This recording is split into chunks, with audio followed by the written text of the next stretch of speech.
Welcome dear students.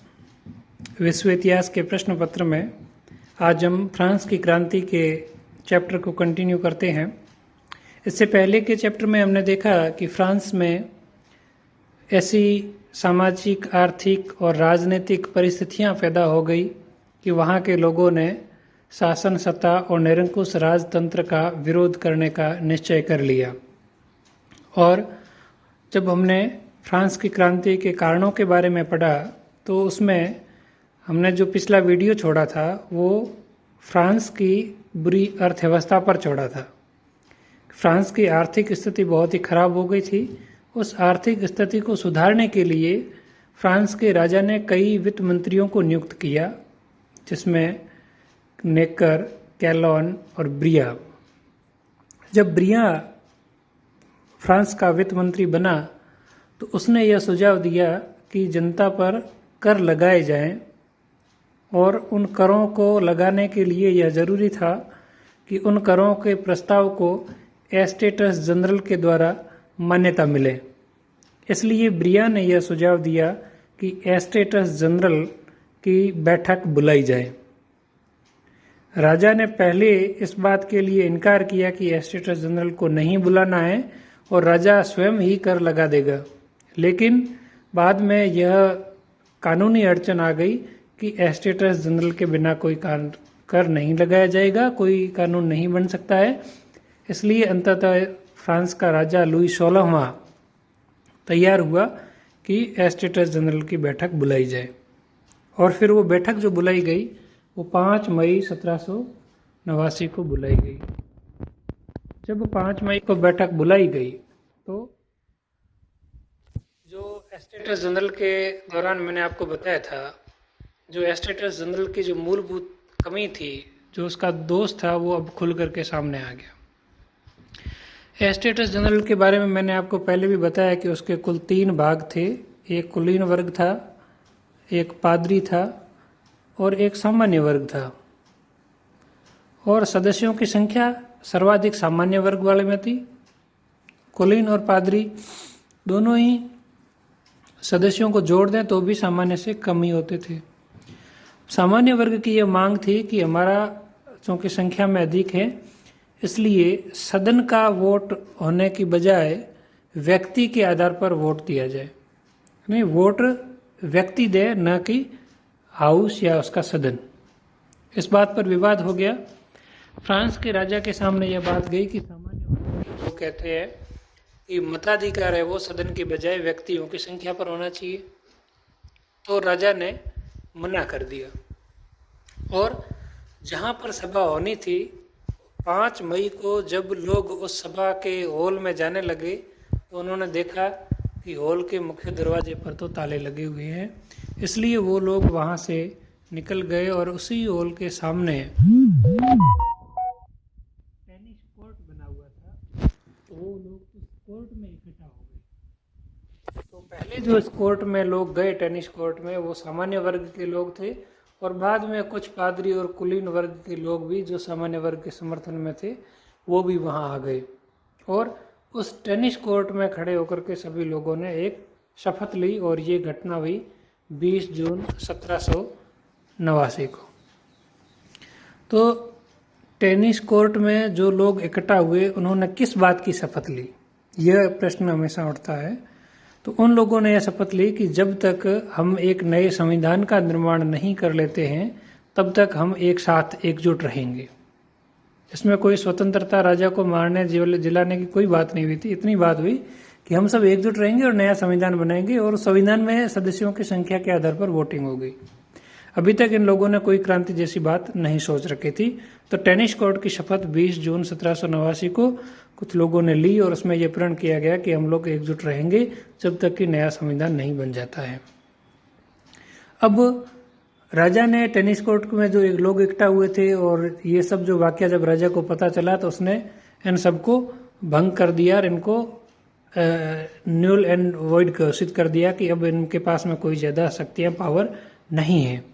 तब जो लोग टेनिस कोर्ट में गए थे या वहाँ पर जिन लोगों ने शपथ ली या जो जिनको विद्रोही अपन कह सकते हैं, उन विद्रोही लोगों ने एक सभा बुलाई और उस सभा में सामान्य वर्ग के लोग तो थे ही, साथ में कुलीन और पादरी वर्ग के भी बहुत सारे लोग थे। और उन सब लोगों ने मिलकर के एक सभा बनाई और उसी सभा को राष्ट्रीय महासभा कहा जाता है। और इस राष्ट्रीय महासभा का पहला जो संयुक्त अधिवेशन हुआ वो 27 जून 89 को हुआ। अर्थात जब 20 जून को टेनिस कोर्ट की शपथ ली गई तो उस शपथ के बाद में इन लोगों ने एक बैठक करने का निश्चय किया और उसी बैठक को राष्ट्रीय महासभा कहा जाता है। और ये राष्ट्रीय महासभा जिसका केंद्र है वो पेरिस था। अभी तक पेरिस से बाहर कुछ भी नहीं गया है, ये सभी वाक्य पेरिस का ही है। तो राष्ट्रीय महासभा में पेरिस का नियंत्रण। तो ये घटनाएं यहाँ से शुरू होती है जो 5 मई स्टेट्स जनरल के बुलाने से निकलती है। और टेनिस कोर्ट की शपथ को फ्रांस में बहुत महत्वपूर्ण स्थान दिया जाता है।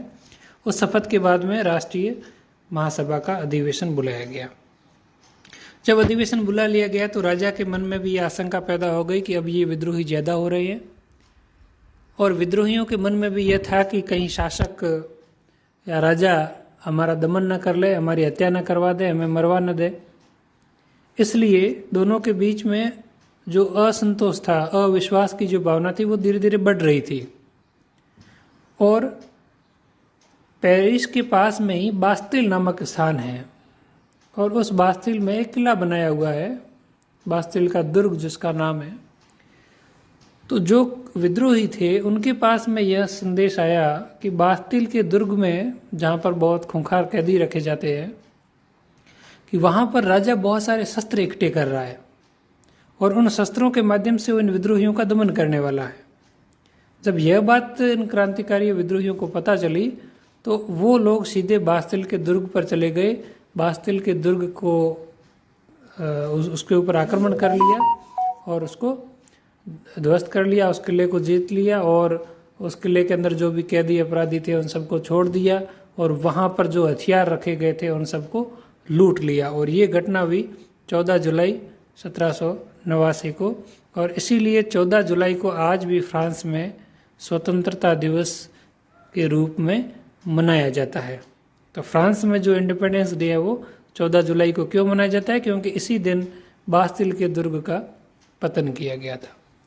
और जब ये बास्तिल के दुर्ग का पतन हुआ तो जो लोग बास्तिल के किले से हथियार लूट करके वापस आए, फिर उन्होंने एक सेना का गठन किया जिसको नेशनल गार्ड कहा जाता है। आज भी फ्रांस की सेना का नाम नेशनल गार्ड है।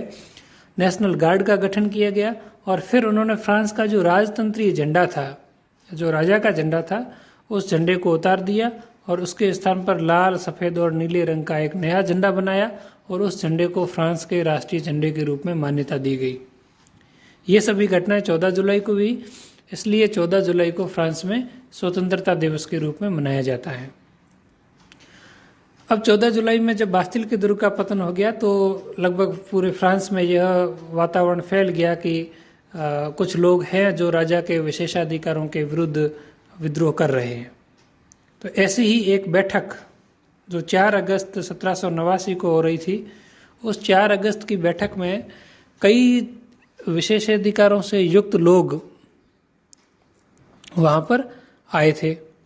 और जब वो लोग वहाँ पर आए, इकट्ठा हुए, तो जब चर्चा हो रही थी तो वहाँ पर सबसे मुद्दा जो महत्वपूर्ण ये था कि फ्रांस में जो समस्याएं हैं उसका कारण विशेषाधिकारों का होना है। क्योंकि एक वर्ग के पास में बहुत अधिक अधिकार है, विशेषाधिकार है, दूसरे वर्ग के पास कुछ भी नहीं है। तो सभी लोग विशेषाधिकारों को ही बुरा बता रहे थे। तभी वहाँ पर एक सामंत खड़ा हुआ और उसने कहा कि मैं अपनी स्वेच्छा से मेरे सभी विशेषाधिकार आज से छोड़ता हूँ और मैं भी आपकी तरह एक सामान्य व्यक्ति हूँ। तो उस व्यक्ति की घोषणा को देख करके दूसरे सामंत, कुलीन, पादरी लोग भी आए और अपने अपने विशेषाधिकार छोड़ने लगे। तो 4 अगस्त की रात ये बहुत सारे लोग आते गए और अपने विशेषाधिकारों को छोड़ने की घोषणा करते गए। इसलिए इस घटना को विशेषाधिकारों के अंत से जोड़ते हैं और 4 अगस्त की रात को विशेषाधिकारों के अंत की रात कहा जाता है।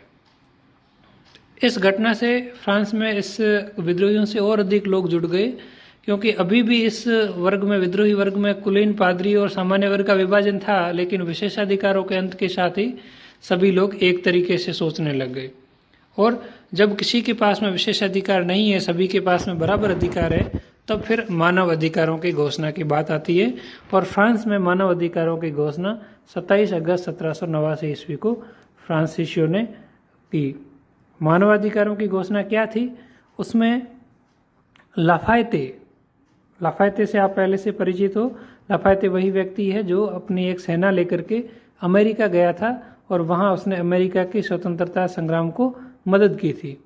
तो लाफायते ने सबसे पहले मानव अधिकारों का घोषणा पत्र पढ़ा, उसने प्रस्ताव लाया, क्योंकि लाफायते अमेरिका में जो मानव अधिकार थे उसके बारे में जानता था, तो उसका प्रभाव सीधा सीधा यहाँ पर दिखता है। तो लाफायते ने वो प्रस्ताव पेश किया और कहा कि व्यक्ति के कुछ मानव अधिकार होते हैं और जो प्राकृतिक होते हैं अर्थात जन्मजात होते हैं, वो उसको प्रकृति प्रदत्त है, उसको समाज या राज्य कोई प्रदान नहीं करता है, वो नैसर्गिक है। और ये मानव अधिकारों का घोषणा पत्र इतना अधिक महत्वपूर्ण स्थान इतिहास में इसको दिया गया है कि ये कहा जाता है कि कागज़ का ये जो टुकड़ा था घोषणा पत्र वाला, ये नेपोलियन की विजयों से भी महत्वपूर्ण था। आगे अपन देखेंगे कि नेपोलियन ने कितनी बड़ी विजय प्राप्त की, लेकिन इस घोषणा पत्र का महत्व और अधिक व्यापक और दीर्घकालिक था। इस अधिकारों की घोषणा पत्र में कहा गया कि अधिकार है वो जन्मजात होते हैं, अर्थात मनुष्य के जन्म लेने के साथ ही उसके अधिकार जुड़ जाते हैं और वो नैसर्गिक है, प्रकृति से मिले हुए हैं, उस पर किसी व्यक्ति, समाज या देश का कोई अधिकार नहीं है। फिर उसके अधिकारों में कौन कौन से अधिकार है? संपत्ति का अधिकार है। संपत्ति के अधिकार को प्राकृतिक अधिकार माना गया कि प्रत्येक व्यक्ति को संपत्ति रखने का अधिकार है। फिर स्वतंत्रता, कि प्रत्येक व्यक्ति को स्वतंत्र होने का अधिकार है। संपत्ति का अधिकार और स्वतंत्रता के अधिकार, इस पर दोनों पर रूसों की स्पष्ट छाप दिखती है।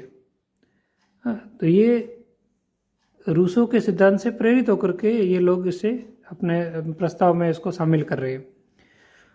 दूसरा, गिरफ्तारी से मुक्ति। किसी भी व्यक्ति को किसी कानून के उल्लंघन पर ही गिरफ्तार किया जा सकता है, बिना किसी कानून के उल्लंघन पर गिरफ्तार नहीं किया जा सकता है। मैंने आपको इससे पहले लेत्रा द काशे के बारे में बताया था। वो एक प्रकार का अधिकार पत्र होता था जिसमें व्यक्ति का नाम लिख करके उसको गिरफ्तार कर लेते थे। बाकी लैंग्वेज पूरी की पूरी वही है। तो उस पर रोक लगाई गई और ये कहा गया कि नियुक्तियां जो भी होगी, सेवाओं में चयन जो भी होगा, वो सभी योग्यता के आधार पर होगा, न कि वंश के आधार पर या धर्म के आधार पर होगा। और फिर ये जो रूसों का जो महत्वपूर्ण सिद्धांत है उसको यहाँ पर लिखा गया कि कानून व्यक्तियों की इच्छा से बनते हैं। जो रूसों ने जो पुस्तक लिखी थी सोशल कॉन्ट्रैक्ट या सामाजिक संविदा, उस पूरे सिद्धांत, पूरी पुस्तक का एक ही आधार था, कॉमन विल का सिद्धांत, अर्थात सामान्य इच्छा का सिद्धांत।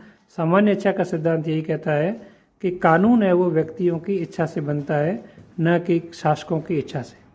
तो इस प्रकार से मानव अधिकारों की घोषणा इस क्रांति काल में बहुत ही महत्वपूर्ण घटना थी। अब फ्रांस में जो क्रांतिकारी विद्रोहियों का दायरा है वो धीरे धीरे बढ़ने लगा और राजा की स्थिति और आर्थिक स्थिति खास करके फ्रांस की खराब भी थी। इस परिस्थितियों में पेरिस में बहुत सारी स्त्रियां एक जगह पर इकट्ठा हुई और उन्होंने एक मोर्चा निकाला और वो मोर्चा 5 अक्टूबर 1789 को राजा के महल पर जा पहुंचा। और कई किंवदंतियों में आता है, हालांकि कई इतिहासकार खंडन भी करते हैं, कि वहाँ के महिलाओं ने नारे लगाए कि हमको ब्रेड चाहिए, रोटी चाहिए। वहाँ पर जाकर के नारे लगाए, रोटी दो, रोटी दो, रोटी दो। तो फ्रांस की जो महारानी थी उसने इन लोगों की मजाक बनाई, तो ये महिलाएं हैं वो ज़्यादा उत्तेजित हो गई और वो महल के अंदर घुस गई। और अंदर घुस करके उसने महिलाओं ने राजा और रानी को बंदी बना लिया, उनको रथ पे बैठा लिया और फिर वो वर्साय के महलों से ला करके पेरिस में ले आए। और वो महिला ये कहती थी अब रोटी देने वाला भी हमारे साथ में ही है, अब हम और राजा रोटी देने वाला बराबर हो गए हैं।